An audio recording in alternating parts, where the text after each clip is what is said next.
springs to mind, having watched that, Masters of the Air gets better every time you watch it. Don't you agree?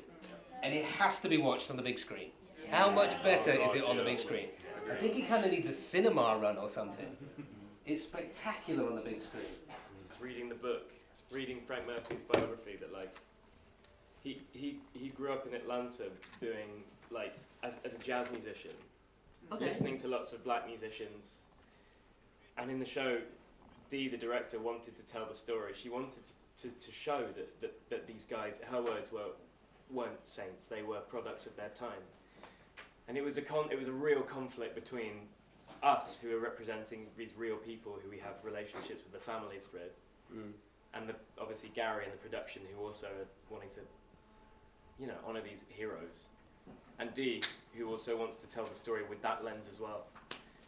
So it's tricky. I mean, I wasn't, it was weird.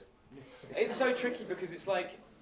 We should just project our voices. This thing's terrible. I've read that book so many times, and I have such a clear vision of who Frank was, and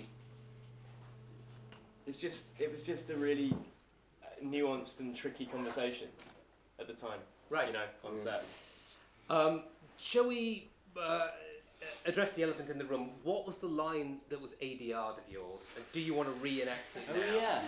It was so obviously not my words. I think that's my mistake. Why? Because I think they just made me improv some things, and I went, "Do you want to play again, Murph?" Yeah. I didn't realise that you weren't at the table when I said There's that. a point where someone's like, "Oh goddamn, Murph, I'm not even at the table. I'm reading a book. Have I spoiled the ending of the book?" Yeah. And then some other chump is just on the ADR going like, "Oh no, I'll deal in again." That's Not me. me. That was me. He's the chump. It was you. That was me. They were like, "Just make something up." Thanks, Adam. You're welcome. I only had like 10. That was one of my 10 lines. Yeah.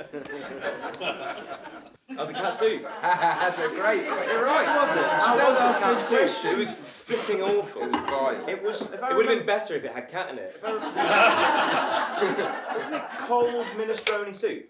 Yeah. Yeah. Ancient Like- minestrone soup. Yeah, Is it but like minestrone or jellified. mulligatawny? Because that's truly filthy if you've ever... It was lumpy, whatever it It was. was very Ursat's lumpy. cat soup. Ursat's cats.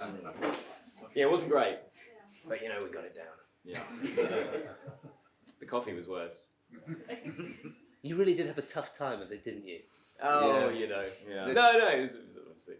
Yeah, the vanilla chai lattes were horrendous. Yeah. I felt the quality of the green juices after a while got worse as well. Yeah. For sure. This sucks. Yeah. Does anybody have a question that doesn't pertain to cat soup? Yes. Well, I've got two, if that's okay. Crack on. One's Jordan. Is the scene where you're trying to escape out the B-17 and you're hung up on Yeah. the How challenging was that to film? Super How long did it challenging. take? It was super challenging. Yeah. Yeah, it was a really long, rough day. Yeah. I don't know. It's like I think I heard about this scene that I was doing this scene, and it was just daunting from day one because it was just knowing what this guy was going through, trying to have to portray this moment that was just so massive and so something that myself, Jordan Coulson, has never even been near emotionally. So yeah, I really tried to sort of get into it by reading just books about murders and killings. I really tried to just like really dark books to really get my head into a completely different space because I'm just not that way inclined. But that day it was just it was really exhausting and tiring. I think it was a lot of screaming. I think it was up there for like 2 hours, 3 hours, just constantly going over and over again. But you know what? It was it was great in a sense of being an actor and just being able to let loose and release and just kind of just go for it really. I had lots of Haribos. I had lots of Coke to sort of keep the energy up. But yeah, it was intense, really intense. Second question is for Adam. Given Max and Troy's relationship with Trigger, how did you get on with Meatball? How did I get on? That's a good question. Meatball was the dog, by the way. Yeah. Trigger was my dog that I hated. Oh yeah. Yeah, hated that dog. I'm not going to use the word hate. I think that's strong for I mine will and hate the Meatball's relationship. That dog had a mind of his own. He's a husky who are notoriously stubborn and strong-willed. So I couldn't really get him to do anything. he was supposedly an acting dog. I don't think so. So what I got costume to stitch in a special pocket inside my actual pocket, and I just filled it with chopped pieces of sausage. So I'd just walk around and casually. And then I think one scene actually, he ate a piece of ham out of my mouth, and that's when I knew. I thought, I've got. Out of your mouth? Yeah. It's Carrie's idea. Did it make it? It did, yeah. I think. That's it. Yeah, I think it's in the show. You seem to enjoy dancing with Austin quite a lot. What's your point? Next question. Well, I don't know what Austin's secret was. Yeah. He seems to Being like the very dog. good looking, I think. Yeah, is the I secret to- Maybe it was just me. We just didn't get on. I have a question for you boys, actually. Yeah. It's an acting question. I mean, we see the three of you now, and we've seen the three of you all day. And there is how old are you all? An average age? How old are you when you film the show? Average age, what, 28 between you? 25, I was 25. That's 28, 29. Right. So it's about sort of 27, 28. Yeah. Young men who are 27, 28, particularly actors, have got a certain effervescent energy. You're on set, you're doing what you want to do, you're kind of buzzed up, you're like, there's the camaraderie, there's the kind of like young men together. And I remember vividly, when we shot the scene with Trigger, because we've been up all night and that sort of stuff, and like, you have this kind of energy about you, and Tom Hanks saddled up to me, he's like, you got too much energy. And he gave me a brilliant acting note. He said, you know that feeling when you really need a shit? And you got that kind of drilling, horrible feeling in your stomach, and you kind of like, but you can't go for a shit because you're constipated, and it's kind of like, do that. That was his acting note. So what was it? I just left. I'm sure Just left. there's a question Yeah. in here somewhere. Yeah. I think it's quite convincing, the energy that you guys have in the lagers, in the camera. How was that sort of put across by the director so you don't have a lot of energy, you're not eating anything, you're living off scraps like he says, it's cold, you're depressed, you're in a what was that conversation with you? Like, I think did they just keep you up? Did Yeah, they I give you a lot of it was we would have naps in between setups on the beds. right? So then we'd just wake up and we'd be completely sleepy, and it would be pretty realistic, wouldn't it? In some Yeah, We'd be ways, snoozing constantly. yeah. I think it was really drilled into us quite often that that all is lost for them at this point, Right. and hope constantly goes out the window. So it was keeping an eye on that. It's like the difference in when we suddenly have more hope. Yeah, it's the levels, isn't It's it? the levels of hope, yeah.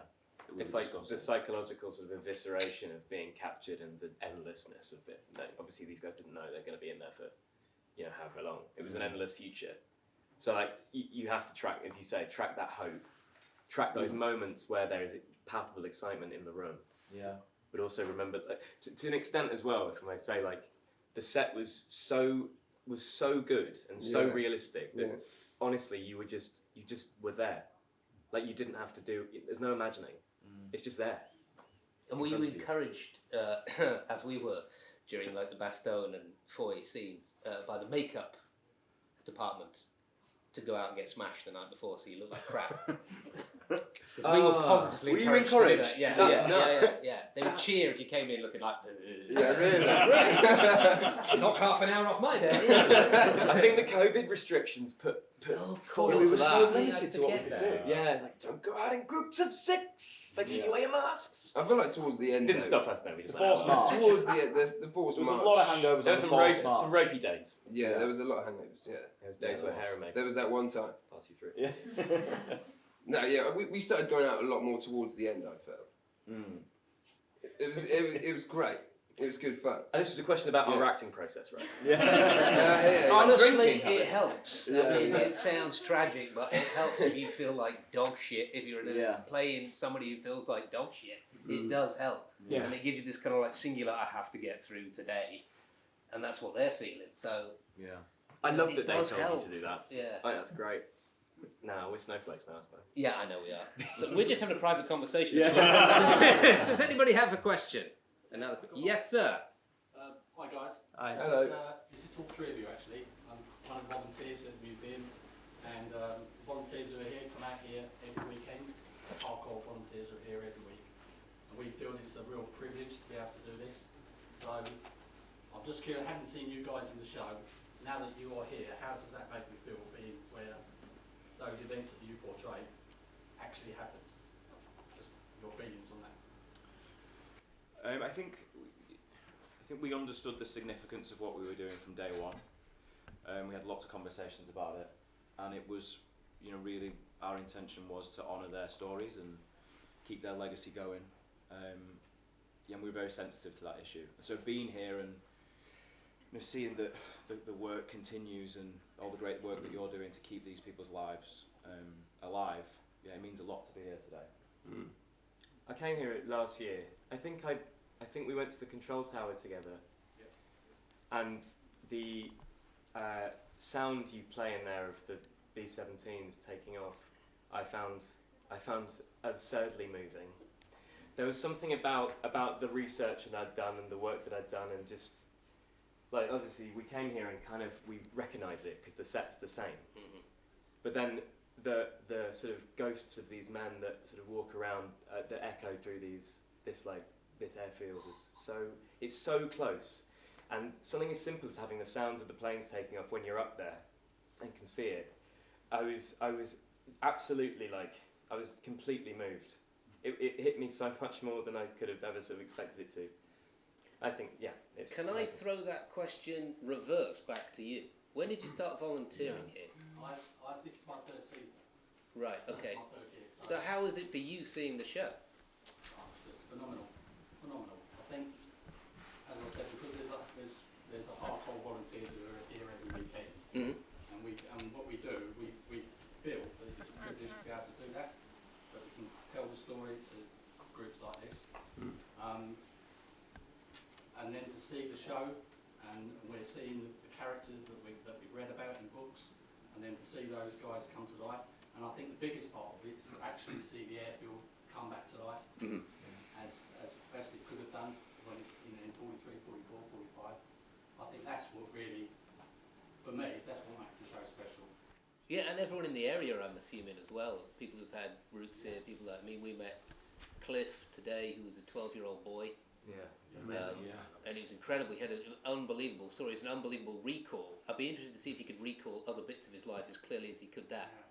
Because it had made such a big impression on him. So I'm just do you get the vibe from around this area, people who sort of grew up around this area, that it is... Absolutely. We still get some members of the older population who come to see us who were children at the time. Right. So the little ones that you see in Masters, around the aircraft, around the tower, they're older now, but they can still recall those stories. And because you are actually talking to the real people who were there, sadly we don't have the number of veterans with us anymore. But the local people, there's still a few of the local people who were young at the time, and to talk to them and actually get their experience, we are talking to people who were there and who were around this area at the time. So, and the stories that they have to tell are pretty amazing sometimes. So. Yeah, well, we thank you very much for your volunteering. Yeah.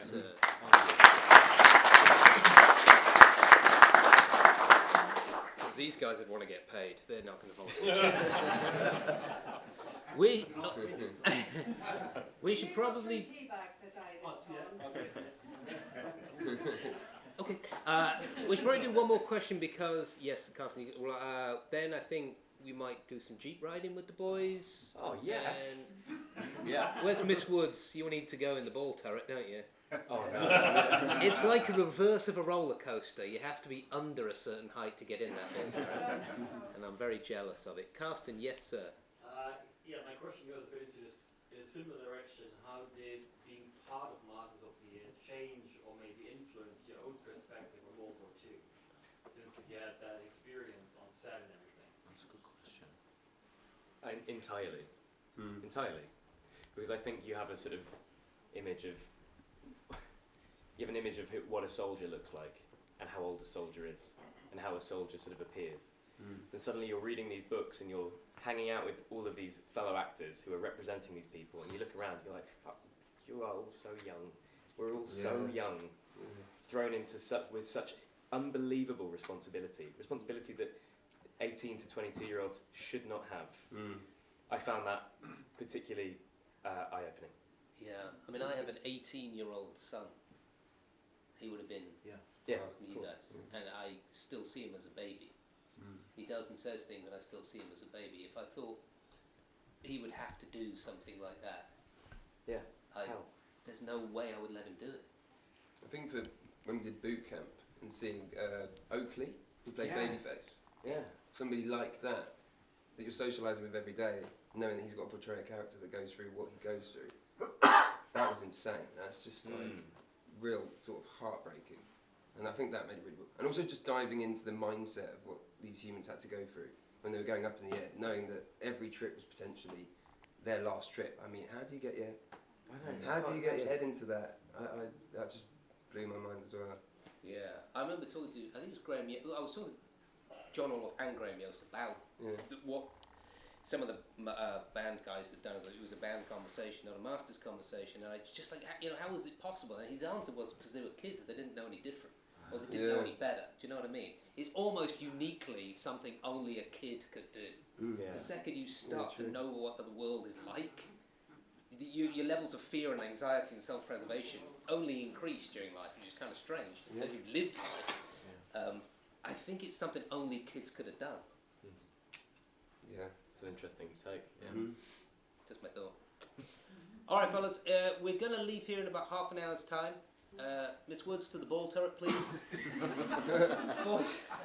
Boys to the jeep. If there's anything else.